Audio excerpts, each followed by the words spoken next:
The big increase in people calling the 988 crisis line here in Wisconsin 1 year after it launched. Good evening, I'm Melissa Langben. Joining us now is News 9's Nick Robinson. He is breaking down why so many people are calling and how area officials are handling it.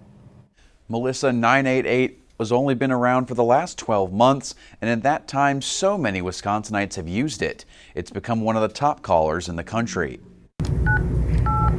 For some, those 3 digits can mean the difference between life and death. And 1 year later, officials are breaking down the numbers and what they mean for the state. We saw the middle of last year with the launch of 988 that we saw a big increase in volume, and we continue to see that. Usually every month there is an increase in calls compared to the previous month. The impact is also being felt in the law enforcement community, with Wisconsin Public Radio saying that officers are called to a welfare check around 45 times a month on average, but in Wausau, it's more than double that. Typically we get just over 100 a month. Typically somebody will call and they have concerns for a friend or family member. Maybe they haven't shown up to work for the past couple of days, or nobody's been able to get a hold of them for a while.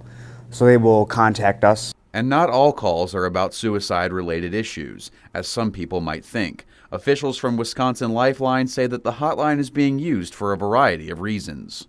For the callers who are reaching out to Wisconsin Lifeline, we are finding that only about 25 to 30% of those calls that we are taking are having some sort of suicidal or homicidal content. She said that the other 75% of calls come from people calling about other issues, like relationships and financial trouble.